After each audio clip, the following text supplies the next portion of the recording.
일기 신도시 조성 후 30년 동안 주변에 택지지구들이 난개발되면서 도시 인프라는 심각한 문제를 양산하고 있습니다.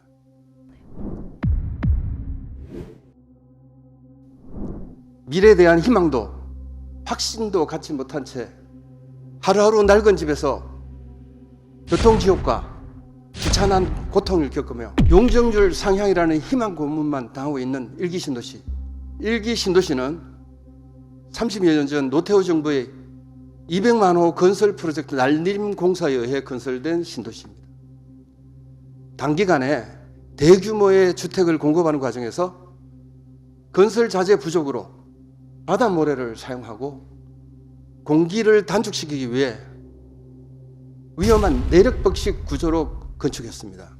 당시는 건설 감리 제도도 없어서 시공상의 문제들이 제대로 해소되지 못했고 건설 근로자의 일당이 4배 이상 오르면서 인력난 또한 심각했던 상황이어서 일기 신도시 아파트의 부실 공사는 더욱 심했습니다.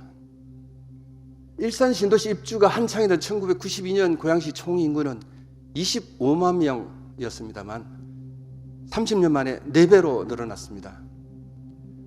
그러나 도로와 철도, 주차장, 공원 등 기반시설은 거의 그대로여서 주민들의 삶의 질은 그야말로 바닥 수준입니다.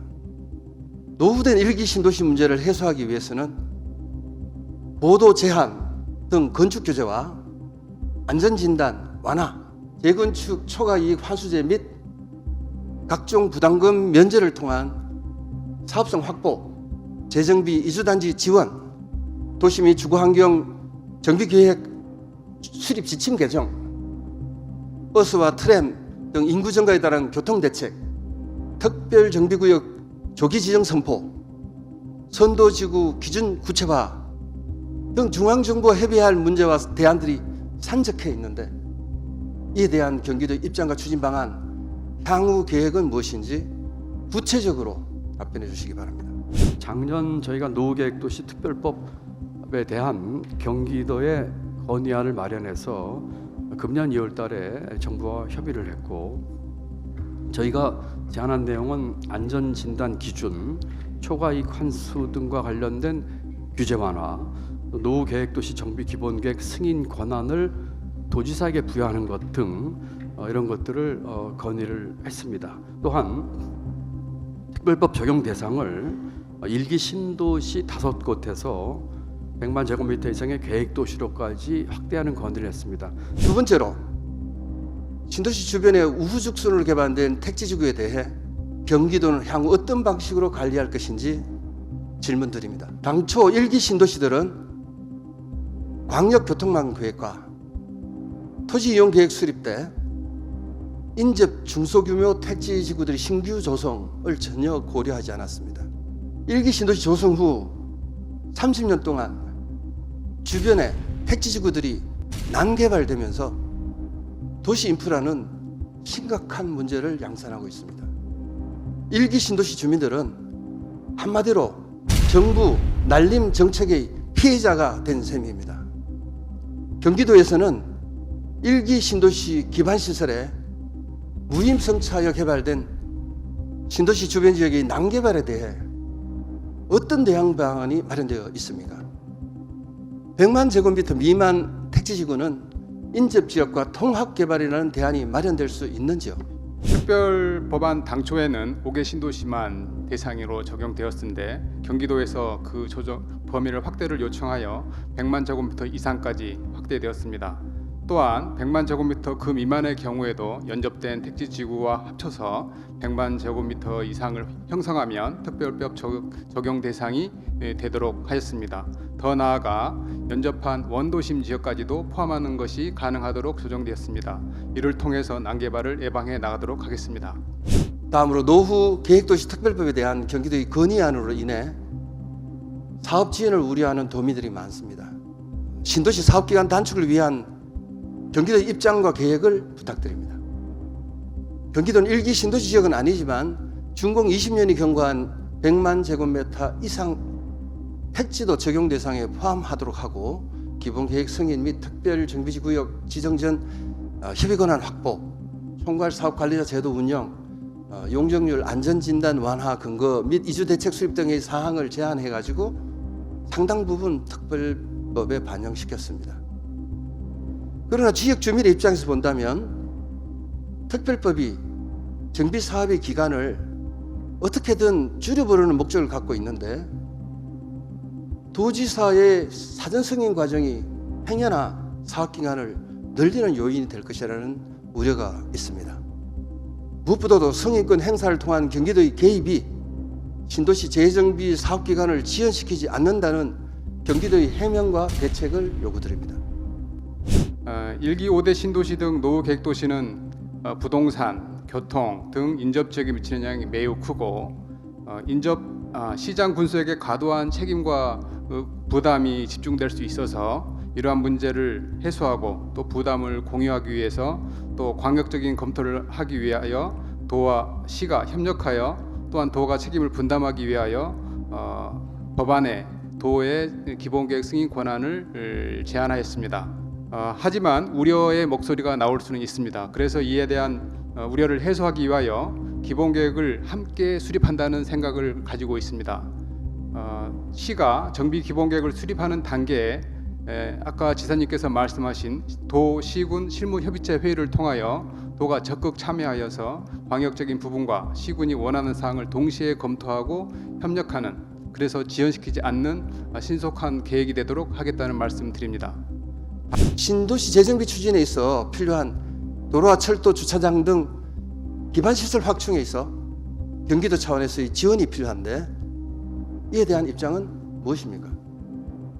현재는 1기 신도시 지방자치단체가 LH에게 지원 역할을 요청하게 할 뿐 국가와 경기도 역할이 없습니다. 수익자 부담 원칙에 따라 신도시 기반시설은 해당 지역 주민들이 부담해야 한다고 치부한다면 사업성 악화로 인해 신도시 재정비 사업은 앞으로 한 걸음 나아가기조차 어려워질 것입니다. 경기도에서는 재건축 사업 안전진단 비용을 도시중거 환경 정비기금에 지원하고 있는데 앞으로 5개 신도시와 노후택지에서 안전진단이 폭증할 경우 기금이 바닥날 우려가 있습니다. 작년 10월 고양시 백석마을 5단지 재정비 사업 현장 주민 간담회 때 경기도 도시재생과에서 안전진단비를 보조하겠다고 주민에게 답변한 바 있습니다. 1기 신도시만 노후 공동주택 단지가 409개에 달하고 단지별 1.5억 원의 안전진단비가 필요하다면 모두 614억 원이 소요될 수 있는데 경기도는 기금 마련 대책을 어떻게 수립하고 있나요? 안전진단 비용 자부담률도 0%와 30%로 들쭉날쭉인데 명확한 기준이 필요합니다.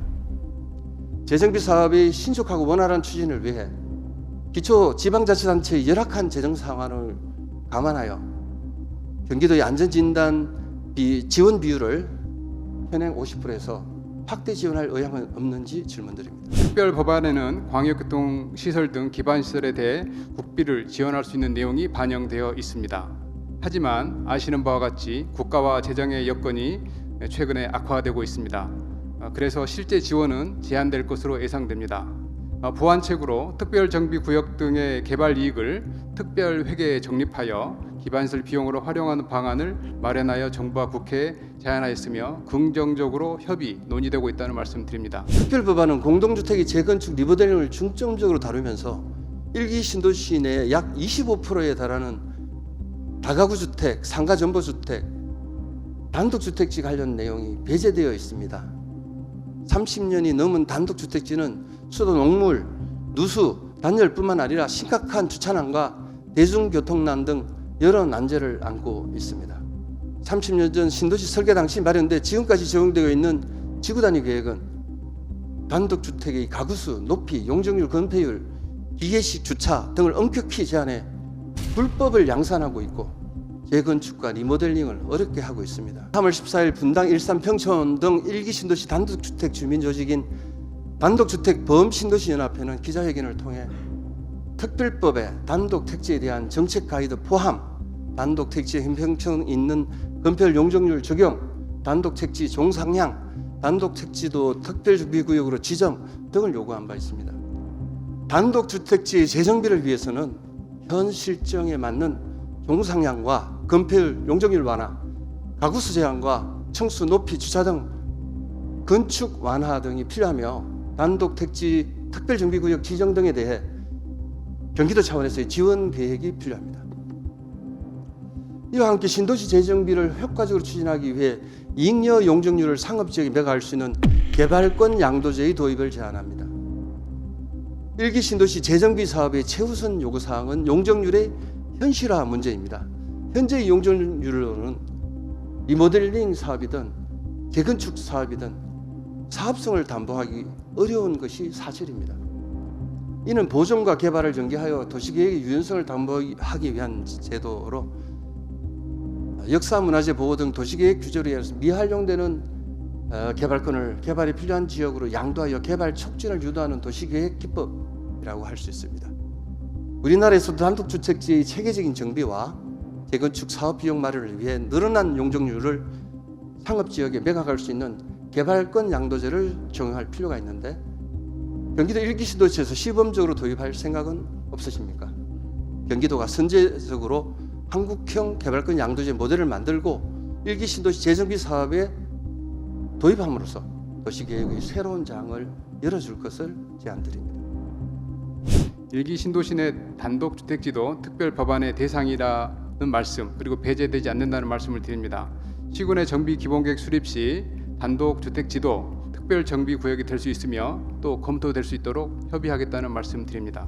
개발권 양도제는 미국 등에서 매우 효율적으로, 특히 맨하탄 등에서 잘 적용되고 있는 제도인데, 그래서 이를 통해서 대한민국의 도시계획에 새로운 장을 열자는 뜻깊은 의원님의 의견에는 매우 깊게 공감합니다. 하지만 현재 1기 신도시의 여건과 국내의 부동산 문화, 도시계획 법 체계 측면에서는 제도를 도입하기가 어려울 것이라는 판단을 하게 되었습니다. 하지만 포기하지 않고 중장기적으로 제도 개발을 포함해서 적극 검토하겠다는 말씀을 드립니다. 다음으로 경기도 교육청에 묻겠습니다. 신도시 재정비는 주택뿐 아니라 주거단지 내 학교 정비도 함께 고려되어야 합니다. 현재 진행 중인 1기 신도시 내 그린스마트 미래학교 추진 현황과 향후 추진 계획을 설명해 주시기 바랍니다. 학교는 옛 학교 그대로 두는 것은 이건 바람직하지 않다고, 교육적으로도 이건 바람직하지 않다고 생각합니다. 그래서 이런 사례들이 사실은 최근에 있었습니다. 그래서 지난번에 이 성남의 그 제1초등학교 사례가 이 사례입니다. 주인의 아파트가 다 들어왔는데 학교는 고쳐지지 않고 있거든요. 그래서 그린스마트 학교 형태로 해서 학교의 위치도 좀 조성해서 전면적으로 다시 짓도록 이렇게 조치를 했는데, 저는 반드시 그렇게 되도록 하겠습니다. 저는 경기도 내 1기 신도시가 재정비 사업을 통해 행복한 미래를 꿈꿀 수 있는 도시로 조성될 수 있도록 경기도의 모든 역량을 집중해 경기도형 신도시 재정비 모델을 구축하고 경기도 차원에서 적극 지원해 줄 것을 당부드리며 오늘의 질의를 마치겠습니다. 긴 시간 경청해 주셔서 감사합니다.